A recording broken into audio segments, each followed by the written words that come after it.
हिंदुस्तान में इलेक्शन चोरी किए जा रहे हैं, ये रियलिटी है। संसद का मानसून सत्र चालू है, या यूं कहें कि जैसे मानसून में जनजीवन अटक कर चलता है, वैसे ही ये सत्र भी अटक अटक के चल रहा है।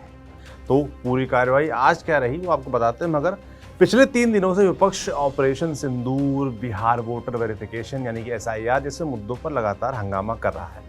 हालत ये है कि दोनों सदनों में लगातार एक आधे घंटे भी कार्रवाई नहीं चल सकी।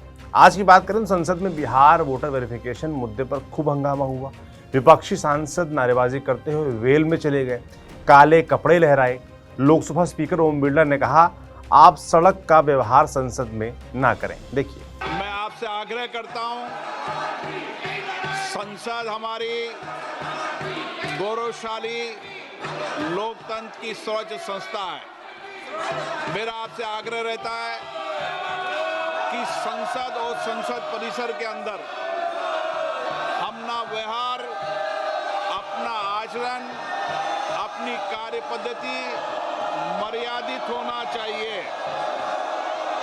देश की जनता ने आपको उनकी आवाज, उनकी अपेक्षाएं, उनकी कठिनाई, उनकी चुनौतियां, देश के मुद्दों और नीतियों पे चर्चा करने के लिए भेजा है। आपका जो आचरण है, जो व्यवहार है, वो सड़कों का आचरण व्यवहार आप संसद में कर रहे हैं। और इस हंगामे के बीच लोकसभा और राज्यसभा की कार्रवाई को पहले 2 बजे तक के लिए और फिर गुरुवार सुबह 11 बजे तक के लिए स्थगित कर दिया गया।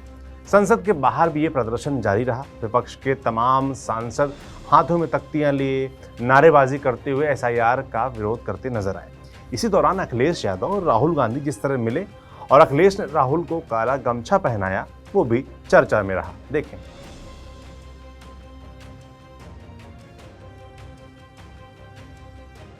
राहुल गांधी ने इस दौरान मीडिया से बातचीत में कहा, हिंदुस्तान में इलेक्शन चोरी किए जा रहे हैं। सुनिए उनको।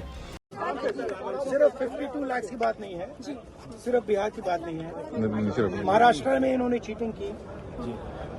हमने सवाल पूछे इलेक्शन कमीशन से, वोटर लिस्ट दिखाइए, इन्होंने वोटर लिस्ट नहीं दिखाई। हमने कहा कि वीडियोग्राफी दिखा दीजिए, वीडियोग्राफी का कानून बदल दिया। 1 करोड़ नए वोटर्स आए थे महाराष्ट्र में और इलेक्शन चोरी किया।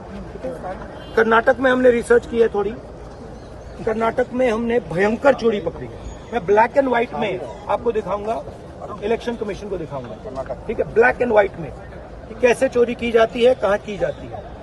कर्नाटक में ब्लैक एंड व्हाइट में है हमारे हाथ में, ठीक है, ब्लैक एंड व्हाइट, ठीक है। और यही काम इनको पता लग गया है, इनका जो गेम हम समझ गए हैं। ये लोकसभा चुनाव, ये लोकसभा चुनाव की बात है। हमने एक कंस्टिट्यूएंसी चुनी, वहां पे हमने डीप डाइव किया, क्योंकि प्रॉब्लम क्या है, ये वोटर लिस्ट देते हैं पेपर में, और पेपर की जब वोटर लिस्ट आती है उसको एनालाइज किया नहीं जा सकता। तो एक कंस्टिट्यूएंसी ने हमने पूरी की पूरी वोटर लिस्ट ली, उसको डिजिटल फॉर्मेट किया। 6 महीने लगे हमने, मगर हमने सारा का सारा मतलब इनका सिस्टम निकाल दिया। ये कैसे करते हैं, कौन वोट करता है, कहां से वोट होता है, कैसे नए वोटर बनते हैं, पूरा का पूरा हमें मालूम है।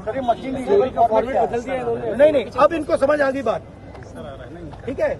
और अब इन्होंने क्या किया है कि अब हम बिहार का पूरा सिस्टम नए तरीके से करेंगे, वोटर डिलीट करेंगे और नए तरीके से वोटर लिस्ट लाएंगे। हिंदुस्तान में इलेक्शन चोरी किए जा रहे हैं, ये रियलिटी है हिंदुस्तान। इसके अलावा विपक्ष के नेता राहुल गांधी ने ऑपरेशन सिंदूर पर भी सरकार से जवाब मांगा। कहा कि सरकार कहती है कि ऑपरेशन सिंदूर चालू है, जबकि डोनाल्ड ट्रंप बंद कराने का दावा कर चुके हैं।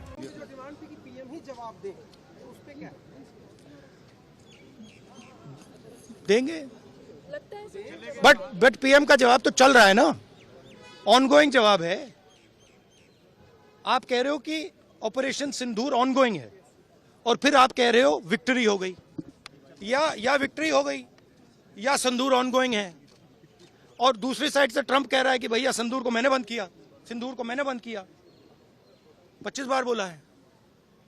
तो कुछ ना कुछ तो दाल में काला है ना। सर फॉरेन पॉलिसी आपको नहीं लगता, क्योंकि फॉरेन पॉलिसी आपको नहीं लगता सर, क्योंकि हमारे यहाँ जब हम ये बात पूरे वर्ल्ड में रखने गए, फोरम पे गए, कई जो देश है उनको गिनती पे गिना जा सकता जो हमारे साथ आए, लेकिन नहीं, गिनती पे भी नहीं गिना जा सकता। किसने सपोर्ट किया?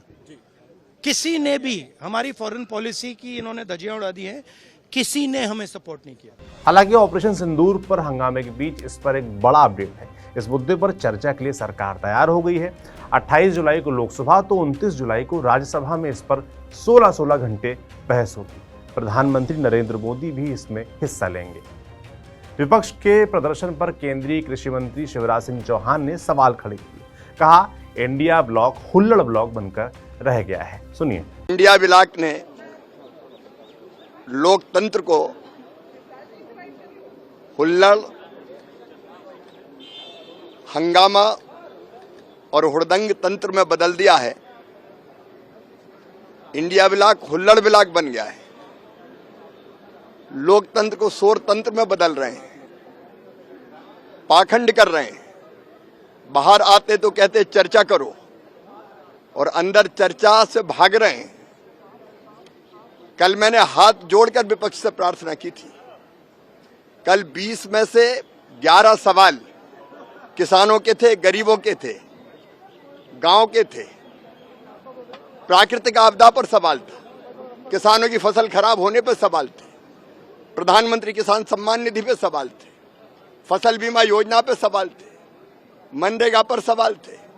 और सवाल का जब हम उत्तर देते हैं तो केवल विपक्ष को नहीं देते, देश को देते हैं, देश की जनता को देते हैं। मैं हाथ जोड़ता रहा कि चर्चा हो जाने दो और वो हंगामा करते रहे। मैं देश के किसानों और गरीबों से अपील करता हूं कि एक बार टीवी खोले और विपक्ष का ये चरित्र देखे, जो चर्चा नहीं होने दे रहा। ये डबल स्टैंडर्ड देश की जनता देखे।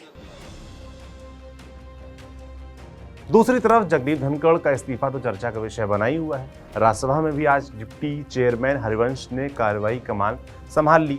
हालांकि इस बीच विपक्ष के नेता मल्लिकार्जुन खड़गे ने तंज कसते हुए कहा कि mood is neither happy nor sad, जो स्थिति की अनिश्चितता को दिखाता है। सदन के बाहर भी वो कुछ बोले हैं, सुनिए। सरकार जवाब देना चाहिए, वो क्यों रिजाइन करे, कारण क्या है, इसके पीछे क्या राज है। हमको तो ऐसा दिख रहा है कि दाल में कुछ काला है, नहीं तो उनका हेल्थ भी ठीक है और वो अच्छे हमेशा अपनी वोकैबुलरी को ठीक रखते हैं। लेकिन हुआ क्या, वो हमेशा तो आरएसएस और बीजेपी को इतना डिफेंड करते थे, शायद ही वो खुद आरएसएस और बीजेपी के लोग नहीं करते थे। इतना उनका यानी निष्ठा, लॉयल्टी उनके साथ थी। तो ऐसे वक्त में उन्होंने जो राजीनामा दिया है, इसके पीछे क्या है, कौन है और इसका कारण क्या है, देश को बताना चाहिए। क्योंकि देश के लोग ये जानते हैं कि 140 करोड़ जनता के आप प्रतिनिधित्व करते हैं, तब आपको एक काम करना चाहिए कि आपको दुनिया को या देश को, लोगों को बताना चाहिए। खैर, इस विरोध हंगामे के बीच काम धाम को लेकर भी एक अपडेट है। आज नेशनल स्पोर्ट्स गवर्नेंस बिल 2025 और नेशनल एंटी डोपिंग संशोधन बिल को लोकसभा में पेश किया गया, जिनमें बीसीसीआई जैसे खेल संगठनों को केंद्रीय नियंत्रण में लाने का प्रावधान है। इस पर भी आने वाले दिनों में चर्चा की उम्मीद कर सकते हैं। जाते जाते एक बात और सुनते जाइए, थोड़ी सी चुभेगी आपको, आपके नुकसान की बात है ना। दरअसल संसद में 3 दिनों की बैठकों में केवल लोकसभा 54 मिनट और राज्यसभा 4 घंटे 40 मिनट चली। प्रति मिनट 2.5 लाख खर्च माना जाए संसद चलाने का, तो इससे लगभग 23 करोड़ टैक्स पेयर यानी आपके पैसे व्यर्थ हो गए। बाकी देखिए आगे क्या क्या होता है। संसद की कार्रवाई पर हमारी नज़र बनी रहेगी, वहीं आप तक हम पहुंचाते रहेंगे। आपको ये वीडियो कैसा लगा कमेंट बॉक्स में लिखकर जरूर बताएं। देखते रहिए TV9 डिजिटल। शुक्रिया।